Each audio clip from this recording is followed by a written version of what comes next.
हमारी जमीन सूरज से 15 करोड़ किलोमीटर दूर हैबिटेबल जोन में मौजूद है। यहाँ इतना टेम्परेचर है जिसमें पानी लिक्विड फॉर्म में रहता है। अगर हम सूरज से थोड़ा और दूर जाएं तो हमें मार्स दिखाई देगा। ये भी सूरज के हैबिटेबल जोन में आता है, लेकिन ये भी हमारी जमीन की निस्बत एक ठंडा सियारा है जिसकी सतह का टेम्परेचर -81 डिग्री है। ये इतना टेम्परेचर है जिसमें पानी बर्फ बन जाता है। हम सूरज से थोड़ा और दूर जाते हैं तो हमें हमारे सोलर सिस्टम का सबसे बड़ा सियारा नजर आएगा जो एक गैस जाइंट है जिसका टेम्परेचर -145 डिग्री है, यानी ये भी एक ठंडा सियारा है। हम जैसे जैसे सूरज से दूर होते जाएंगे टेम्परेचर कम होता जाएगा और पानी बर्फ बनता जाएगा। लेकिन मैं आपको बता दूं, इस सियारे का एक ऐसा चांद है जिसकी सतह के नीचे पानी का बहुत बड़ा समुंदर है। आखिर ये कैसे पॉसिबल हो सकता है? आखिर सूरज से इतनी दूर किसी चांद पर पानी का समुंदर कैसे हो सकता है? क्या उस समुंदर में कोई एलियंस लाइफ है? ये आप जानोगे आज की इस वीडियो में। वीडियो शुरू करने से पहले आपसे गुजारिश है कि अगर आपने हमारे चैनल को सब्सक्राइब नहीं किया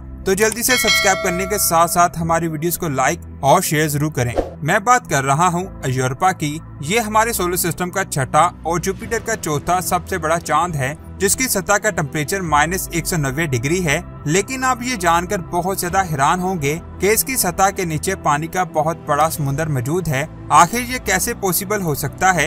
यूरोपा को सबसे पहले गलीलियो गैलीली ने 1610 में जुपिटर को ऑर्बिट करते हुए देखा था।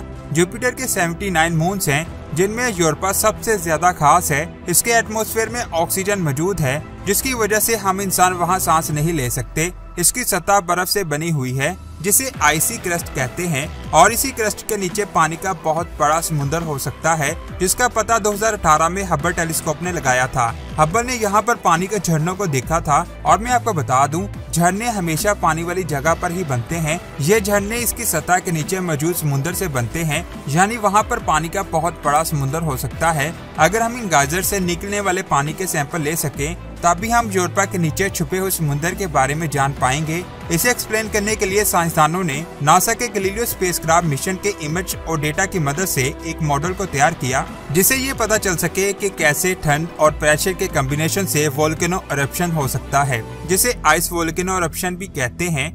यूरोपा सूरज से 780 मिलियन किलोमीटर दूर है। तो यहाँ एक सवाल आता है कि इतना कम टेम्परेचर होने के बावजूद भी साइंसदानों को क्यों लगता है कि यहाँ एक समुंदर हो सकता है? साइंसदानों के मुताबिक इसकी दो कंडीशंस हो सकती हैं। पहली, टाइडल लॉकिंग। यूरोपा 6,70,000 किलोमीटर दूर जुपिटर से लॉक्ड है जिसकी वजह से ये जुपिटर के गिर्द ऑर्बिट करता है। टाइडल लॉकिंग में यूरोपा की एक साइड हमेशा जुपिटर की तरफ रहती है और जुपिटर की पावरफुल ग्रेविटेशनल फोर्स यूरोपा को अपनी तरफ खींचती है जिसकी वजह से इसमें खिंचाव पैदा होता है जिसे टाइडल फ्लैक्सिंग कहते हैं और इसी टाइडल फ्लैक्सिंग की वजह से पानी लिक्विड फॉर्म में रहता है। जुपिटर की ग्रेविटेशनल फोर्स बढ़ती जाती है और जैसे जैसे ये जुपिटर से दूर जाता है ग्रेविटेशनल फोर्स कम हो जाती है और यूरोपा वापस अपनी असल हालत में आ जाता है। जुपिटर के करीब जाने पर टाइडल फोर्स या टाइडल फ्लैक्सिंग की वजह से यूरोपा की सतह के नीचे मौजूद पानी के समुद्र के उठने और कम होने की वजह से यूरोपा की सतह पर दरारें पैदा होती हैं जिसे रेड और ब्लू लाइंस भी कहते हैं, जो यूरोपा की सतह के नीचे एक बहुत बड़ा समुद्र होने का सबूत देती हैं।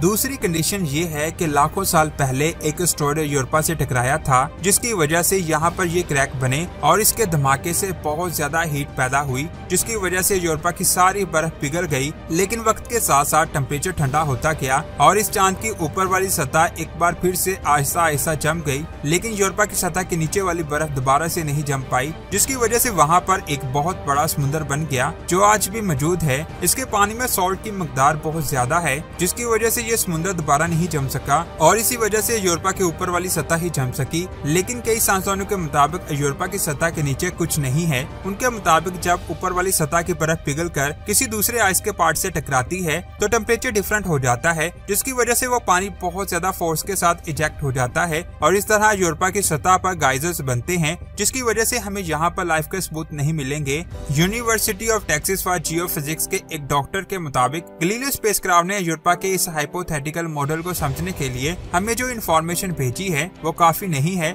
इसे समझने के लिए हमें और ज्यादा इन्फॉर्मेशन की जरूरत है। इसलिए साइंसदानों ने आने वाले यूरोपा मिशन में एक और फीचर को ऐड किया जिसका नाम है रीजन, यानी कि radar for Europa assessment and sounding ocean to near surface. Region Europa की ओशियन और आइस क्रस्ट का इंफ्रारेड इमेज कलेक्ट करेगा और इसके समुद्र की गहराई में जाकर इसकी स्टडी करके इसके डेटा को जमीन तक पहुंचाएगा, जिसकी वजह से हम यूरोपा के बारे में और भी डिटेल से जान पाएंगे। लेकिन यहाँ मैं आपको बता दूं ये इतना आसान नहीं है, क्योंकि यूरोपा क्लिपर को यूरोपा तक पहुंचने में 7 साल लग जाएंगे। इसी दौरान यूरोपा के ओशन को स्टडी करने के लिए साइंसदान सबमरीन स्पेसक्राफ्ट को भी डिजाइन कर रहे हैं। ये एक ऐसा एडवांस स्पेसक्राफ्ट होगा जो न सिर्फ यूरोपा की सतह पर लैंड करेगा बल्कि उसकी सतह के नीचे छुपे हुए समुद्र में भी जाएगा। लेकिन यहाँ एक सवाल आता है, इस तरह के स्पेसक्राफ्ट को बनाने में हमें कितना टाइम लगेगा? अभी हमें इसके बारे में कुछ नहीं पता, ये तो आने वाला वक्त ही बताएगा। लेकिन यहाँ एक और अमेजिंग सवाल आता है कि साइंसदान हमारे सोलर सिस्टम में मौजूद 170 मून्स को छोड़कर सिर्फ इसी चांद पर लाइफ क्यों ढूंढ रहे हैं?